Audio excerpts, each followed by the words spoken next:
Vamos falar hoje a respeito da fase postulatória da primeira fase do rito do júri. Nós sabemos que o rito do júri ele é dividido em duas fases.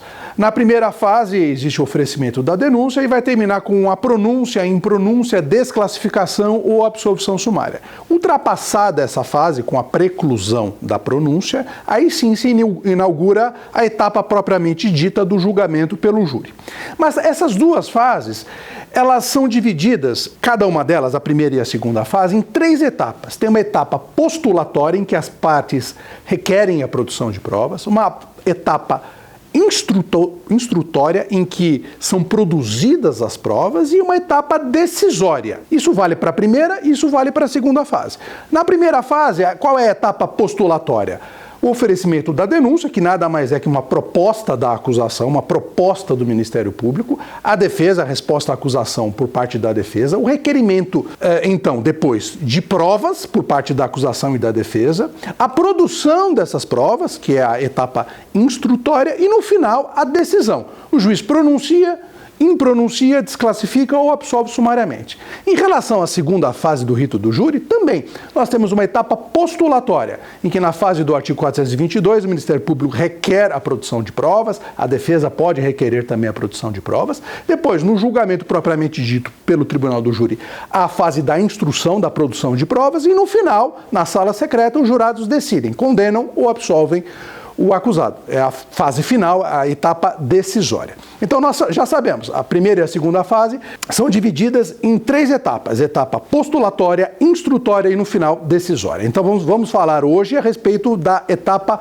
postulatória, que começa com a proposta da acusação, a proposta do Ministério Público, vazada em uma denúncia, que é a petição inicial do Ministério Público que imputa a determinado réu a prática de um crime doloso contra a vida e, se for o caso, crimes conexos. Essa denúncia ela vai seguir as regras gerais do artigo 41 do Código de Processo Penal, que exige que o promotor descreva o fato criminoso com todas as suas circunstâncias, qualifique o acusado, classifique o crime e, optativamente, elenque as testemunhas que vão ser ouvidas. 8 testemunhas para cada fato. O arrolamento de testemunhas é muito comum no caso do crime de homicídio. É difícil até encontrar-se algum homicídio tentado ou consumado que não haja testemunhas. Mas, de qualquer maneira, de acordo com o artigo 41, é uma condição facultativa da denúncia. O que é obrigatório de uma denúncia? O fato criminoso descrito com todas as suas circunstâncias, a qualificação do acusado, tem que saber quem é que está sendo acusado, e a classificação do crime, que é a capitulação legal daquele fato criminoso que ganha um tipo penal. Precisa descrever qual é o tipo penal na parte final da denúncia, que é a classificação do crime. Isso é uma regra geral de toda e qualquer denúncia.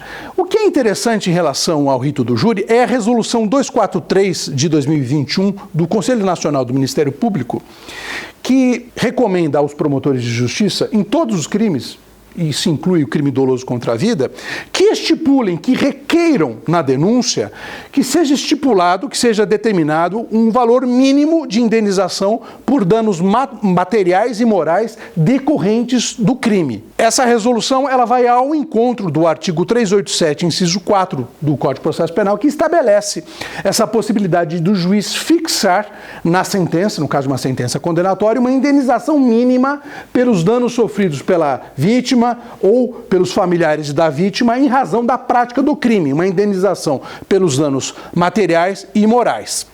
O importante é dizer que tem que ter um pedido expresso da acusação ou do assistente da acusação no sentido da indenização por esses danos morais. O juiz ele não pode fixar de ofício essa indenização mínima pelos danos sofridos. Por quê? Porque ofenderia o contraditório e a ampla defesa. O juiz tomaria a parte em relação aos interesses da vítima. O juiz ele tem que ficar equidistante, inerte, ele depende da iniciativa das partes. Então a acusação, o Ministério Público ou o assistente da acusação tem que requerer expressamente essa indenização pelos danos morais e materiais, os danos, no geral, sofridos, uma indenização mínima. A defesa se manifesta, aí sim há o respeito ao contraditório e ampla defesa, e nessa hipótese, nessa situação, aí sim o juiz está autorizado a fixar esses danos. Voltando agora aos requisitos da descrição do fato criminoso com todas as suas circunstâncias, que é um dos requisitos da denúncia.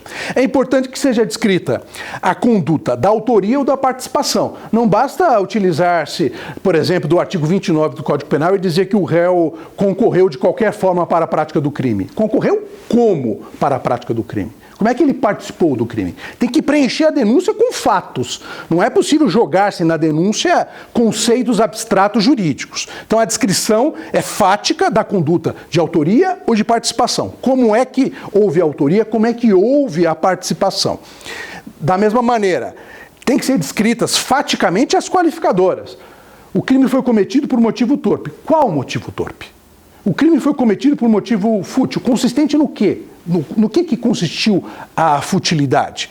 Da mesma maneira, em relação a um crime conexo, ocultação de cadáver, estupro, destruição do cadáver, crime de organização criminosa, o crime conexo ao homicídio, que é narrado na denúncia, também tem que ter o seu preenchimento fático, tem que também ser bem descrito faticamente na peça acusatória.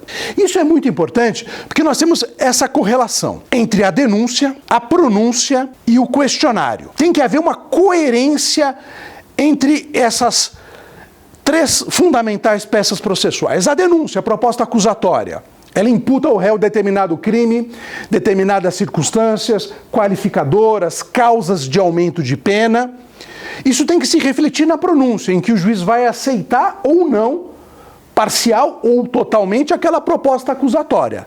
Essa é a pronúncia, é o primeiro filtro da acusação. E com base na pronúncia que julgou admissível aquela proposta acusatória, quando precluir essa pronúncia e não puder mais alterá-la, essa proposta acusatória que foi reconhecida na pronúncia, ela tem que se refletir diretamente no questionário. Tem que ter uma correlação, o princípio da correlação entre denúncia, pronúncia e questionário. O questionário, que são as perguntas formuladas aos jurados que vão condenar ou absolver o réu, é meramente um reflexo, um eco da pronúncia, que por sua vez é um reflexo, um eco da denúncia. Existe uma correlação entre as três peças. O questionário ele não vai poder inovar, ele não vai poder criar um fato ou uma circunstância que não tenha sido reconhecido pela pronúncia e que não tenha sido descrito originariamente na denúncia. Então tem que existir uma coerência entre essas três peças.